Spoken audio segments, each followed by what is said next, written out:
Hi class, this is your friendly math teacher, Sir Cielo. And for today's video, we're going to discuss how we differentiate linear equation and linear inequality. And if you are interested how we differentiate that, watch this video.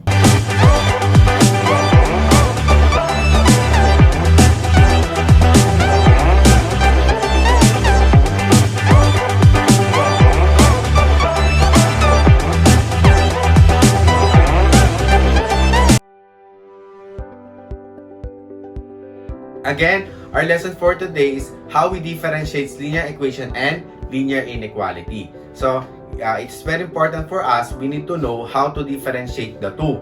So, before that, let me know first ano na ba yung meron dun sa linear equation. So, una, it shows that the two quantities have the same or equal values. So, kung mapapansin natin, di ba pa nag-checking tayo in terms of linear equation, nag-i-equal sila. Okay, next, it uses the equal sign, obviously naman.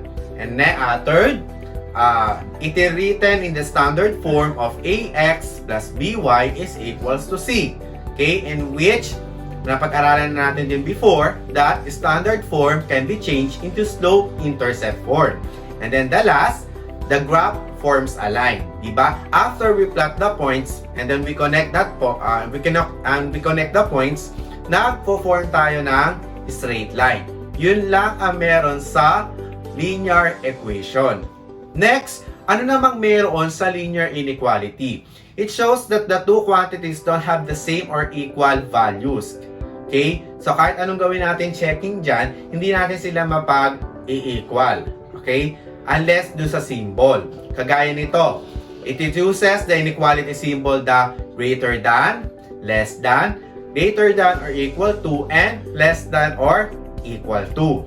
And next, it is written in the standard form of ax plus by is greater than c, ax plus by is less than c, ax plus by is greater than or equal to c, ax plus by is less than or equal to c. Yun yung sinasabi ko na possible na mag-equal naman kapag nag-test tayo dun sa point nila. Okay? And then last, the graph has a shaded region that sometimes include or does not include the line. So, yun yung mapapansin natin dun sa dalawa. Na ano yung meron dun sa linear equation na wala dun sa linear inequality. Now, let's proceed naman dun sa common nila. Ano naman yung meron dun kay linear equation na meron din kay linear inequality. So the first one, they have the two variables in which their exponent is 1. Kung mapapansin nyo naman, meron ba exponent na greater than 1 doon sa mga given? Wala. So, ibig sabihin nun, lahat ng exponent lang na given doon is only 1. Next, it can be graphed on the Cartesian plane. Yon, di ba? So sa linear equation, pagkalagay ng points, nagagraph natin yung line. Then, ganun din sa linear inequality. Okay?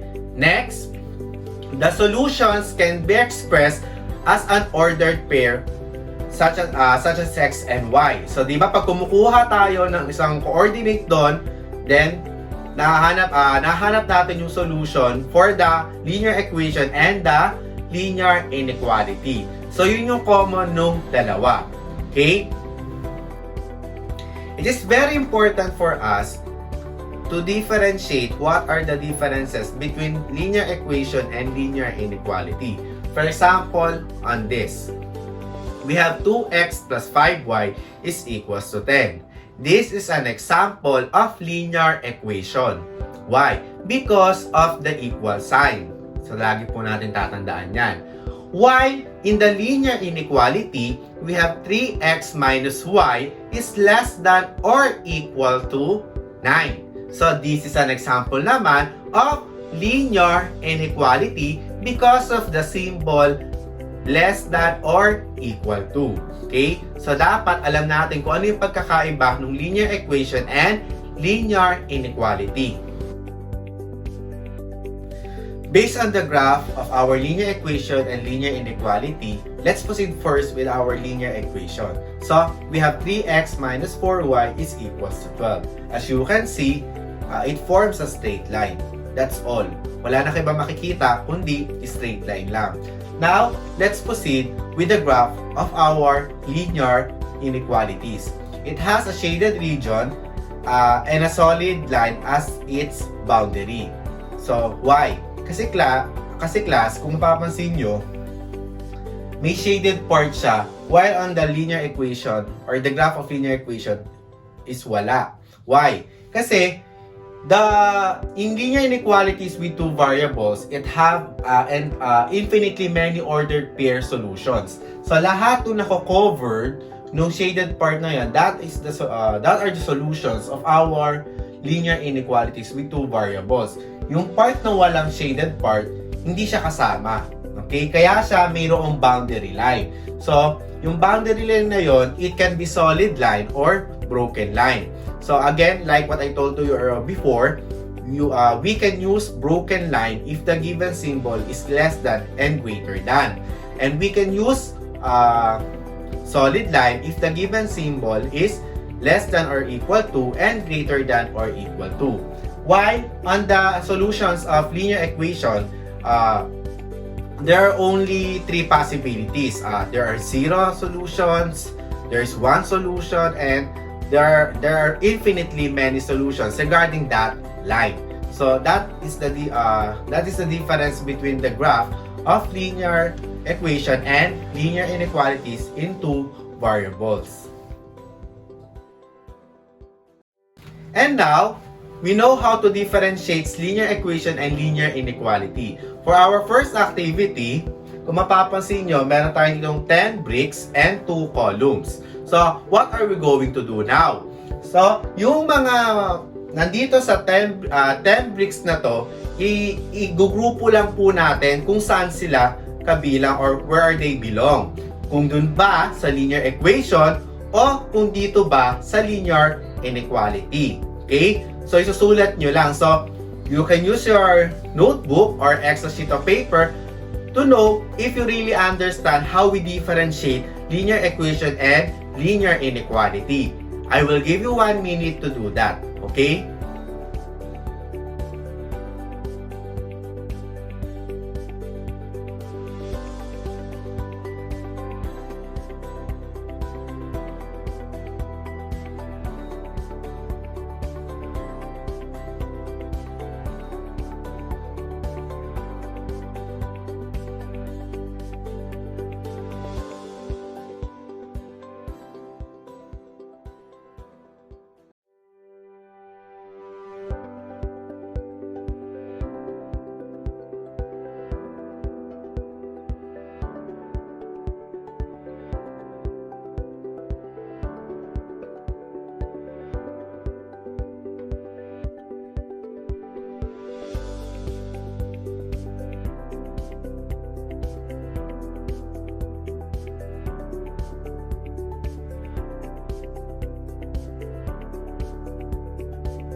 Time's up.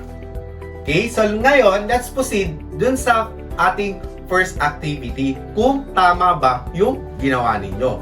Punta muna tayo sa linear equation. Ano-ano ba ang meron sa linear equation na wala dito sa linear inequality? For our linear equation, meron lamang tayong 3 answers. Yes, 3 answers. And what are those? That is the line, equal sign, and 3x plus y is equals to 9. Yun lamang po yung mga kabilang sa linear equation dito sa ating activity. Kasi nga, it forms a line, the equal sign, and the standard form ng linear equation. And let's proceed naman sa linear inequality. Ilan naman ang meron sa linear inequality?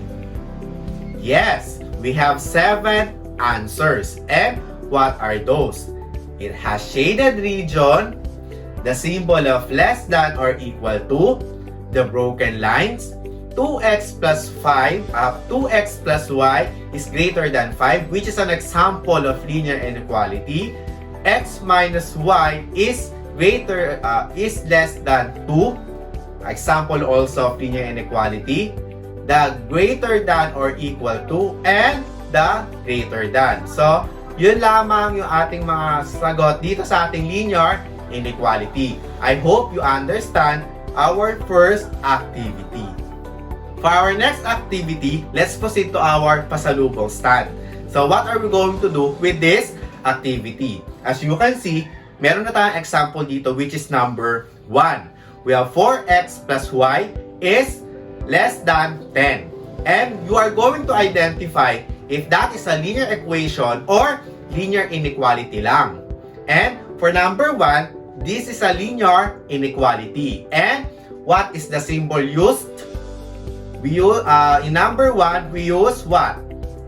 We use less than. Okay? So, ganun yung gagawin nyo for 2, 3, 4, and 5. You are going to identify lang if that is a linear equation or linear inequality and what is the symbol that used. Okay? Again, for this activity, I will give you 1 minute to identify if that is a linear equation and or inequality and the symbol used. Okay?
Time's up. And now, let's proceed to our answers in our pasalubong stand. For number 2, we have x minus y is equals to 5. That's right. This is a linear equation. And the symbol used here is obviously equal sign. Next, let's proceed to number 3. For number 3, we have 4x plus y is equals to 6. This is a linear. That's right. This is a linear equation. And the symbol that used here is equal sign.